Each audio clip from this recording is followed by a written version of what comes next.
Singer Mary Millben ने भी Bharat America tariff तनाव पर ट्रंप को जमकर घेरा। ये वही सिंगर है जिन्होंने पीएम मोदी के पैर छुए और उनका आशीर्वाद लिया था। निक्की हेले और अमेरिकी सिंगर मैरी मिलबेन ने ट्रंप को क्या चेतावनी दी, ये आपको बताते हैं कि अगर वहाँ का मीडिया ये मुतालबा उछालता है कि नहीं माफी मांगनी चाहिए तो क्या माफी मांगेंगे? तो ऑन एंड सो फोर्थ। तो ये तो तारीख पढ़ेंगे तो आपको पता चल जाएगा। जल साहब, ये एक बड़ी सरप्राइज हमने देखी, या से सरप्राइज हम कह सकते हैं कि एकदम हाउस ऑफ कार्ड्स की तरह बैठ गया और फिर हमारी बात हो रही थी जिस तरह भी अब और अभी तक अजाब बना हुआ है। क्या ऐसी सिचुएशन क्रिएट होगी और क्या एक शुरू में क्रिश्चियनिटी के अंदर डिविजन्स थी, इस्लाम के अंदर डिविजन्स थी, तो हिंदुइज्म में डिवीजन नहीं है because it's such a vast universe, उसमें सब कुछ चलता है। हेले के बाद बात करते हैं पीएम मोदी के पैर छूकर आशीर्वाद लेने वाली सिंगर मैरी मिलबेन की। मैरी मिलबेन भी भारत के साथ खड़ी दिख रही है। कुछ समय पहले उन्होंने ट्वीट कर भारत का समर्थन किया। ट्रंप और पीएम मोदी से टैरिफ मुद्दे को सुलझाने की अपील करते हुए ये लिखा कि अमेरिका को भारत की जरूरत है और भारत को अमेरिका की। सच्चे दोस्तों की तरह बातचीत करे। हालांकि ये पहली बार नहीं जब निक्की और कम से कम हमारी लाइफ टाइम में तो कोई इस्तेकाम अमन नहीं आने लगा। ये पूरा दुनिया हिली हुई है इस वक्त। ये जो खासकर 3-4 मेजर डेवलपमेंट्स हो रही है ना, जो ओल्ड ऑर्डर जो इस्टेब्लिश हुआ था वर्ल्ड वॉर 2 के बाद, उसका खात्मा, उसके साथ साथ फिर द राइज, अल्लामा इकबाल ने क्या कहा था, देख मशरक से उभरते हुए सूरज को देख, rise of Asia, rise of the global south. और दूसरी जानिब अगर हम सिचुएशन देखें तो अमरीकी सदर ट्रंप की कौमी सलामती टीम से मुशावरत भी जारी है। अमरीकी वज़ीर दिफा और वज़ीर खारिजा भी व्हाइट हाउस भी पहुंच गए। पासदारान इनकलाब ने बयान, अमरीकी सदर ट्रंप को हमलों से खिताब, और आपने देखा होगा कि उन्होंने जो खिताब किया, और अब दोनों जो ममालिक आप देखें कि आमने सामने खड़े हो चुके हैं। इधर अमेरिका सिंगर मैरी ने खुलकर भारत का समर्थन किया हो। इसके पहले भी हेली ट्रंप प्रशासन की उस नीति की आलोचना कर चुकी है जिसमें उन्होंने भारत पर रूसी तेल खरीद के लिए टैरिफ लगाया था। कन्विंस मोदी कि आप ये सारी चीजें हमसे खरीदें ताकि जो हमसे वो इक्वल हो और आपको बहुत ज्यादा नुकसान का सामना ना करना पड़े, क्योंकि टैरिफ्स तो लगाने के वो फुल मोड में हैं। लेकिन इससे पहले कि हम आगे बात करें, क्यों ना मोइज़ आप लोगों को बताएं कि क्या एग्जैक्ट ट्रेड रिलेशनशिप है इस वक्त और क्या खतरे का सामना है इंडिया को। बिल्कुल, तो नाज़रीन आइए बात करते हैं कि इंडिया इस वक्त किन पर्टिकुलर्स पे वो डोनाल्ड ट्रंप को कुछ अट्रैक्टिव चीज़ें ऑफर करने की कोशिश करेगा ताकि वो जो हीट ऑफ डोनाल्ड ट्रंप जो एक बैराज ऑफ टैरिफ्स है उससे इंडिया बच सके। तो नाज़रीन इस वक्त भारत जो है वो तकरीबन 30 आइटम्स ऐसे हैं जिसमें लग्जरी गाड़ियाँ, सोलर सेल्स और जो सोलर के मटीरियल्स होते हैं उस पर अपने जो है सरचार्जेस रिव्यू कर रहा है, उनको कम करने के बारे में सोच रहा है ताकि वो डोनाल्ड ट्रंप को एक अट्रैक्टिव डील ऑफर कर सकें, क्योंकि डोनाल्ड ट्रंप के tariffs have been very severe.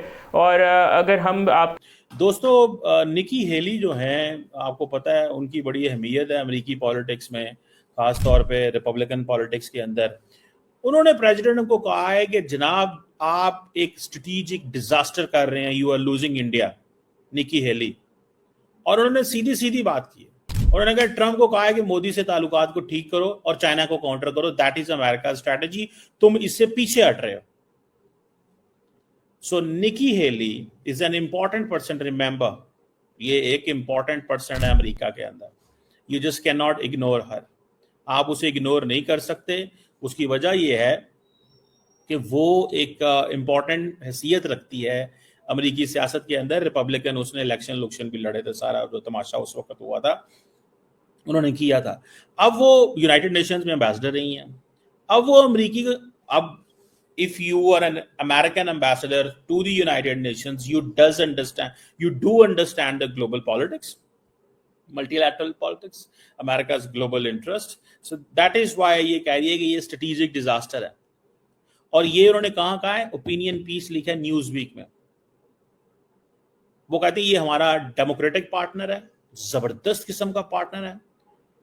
तो ये चीजें जो हैं वो पाकिस्तान या चाइना या ये चीजों में वो कहती है ना पढ़ो, आप सिर्फ और सिर्फ इंडिया की तरफ देखो। चाइना एक कम्युनिस्ट कंट्रोल्ड चाइना है। पर सवाल यह है, क्या इंडिया भी चाइना को कम्युनिस्ट कंट्रोल्ड चाइना कहता है? क्या इंडिया भी चाइना को यह कहता है कि तुम लोग फ्री वर्ल्ड जो तुमको उसके लिए एक खतरा हो। इंडिया ये नहीं कहता, इंडिया का ये मसला नहीं है, ये अमेरिका का मसला है, डेमोक्रेसी प्रमोट करना, ये सारी चीजें करना। और ये जो अमेरिका और भारत के दरमियान ये जो पार्टनरशिप है, वो कहती है it should be to counter China. और ये कोई दिमाग नहीं रखते इस वक्त, वो कह रही है मौजूदा सदर जो हैं उनके पास कोई दिमाग मौजूद नहीं है। वो कहती हैं इंडिया अकेला जो है उसकी कैपेसिटी है कि वो बिजनेस कर सकता है, वो इकोनॉमी ठीक कर सकता है, वो चाइना को वो जो चीज वो कर सकता है। समझ रहे हैं आप बात को? वो जिसे कहते हैं ना, this is what she is completely making it that way. ठीक है जी।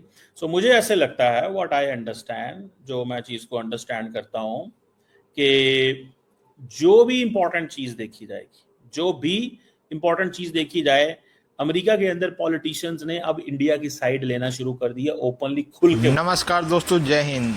जैसा कि दोस्तों इस वीडियो में हमने देखा कि एक अमेरिकी सिंगर जो कि पीएम मोदी को पैर छूकर प्रणाम की थी, और आज वही सिंगर अब ट्रंप के खिलाफ खड़ी है और ट्रंप को सलाह दे रही है कि आप जो ये कर रहे हैं वो बहुत ही गलत है, भारत के साथ हमारा रिश्ता इस तरह खराब नहीं होना चाहिए।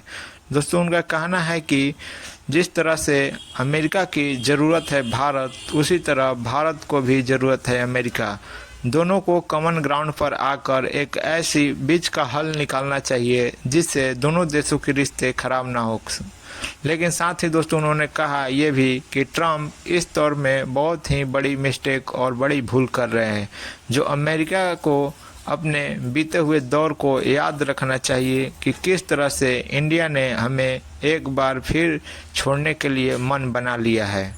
लगभग 25 साल के कड़ी परिश्रम के बाद इंडिया अमेरिका के पक्ष में आ रहा था, अब फिर उसे ट्रंप कड़ी मेहनत से उसे तोड़ने में लगे हुए हैं, जो कतई बर्दाश्त नहीं होगा।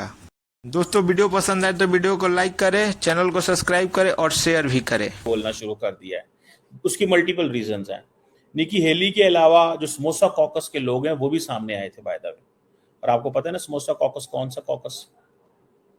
समोसा कॉकस वो है जो इंडिया के रिलेटेड बहुत सारी चीजें कर रहे होते हैं। ठीक है।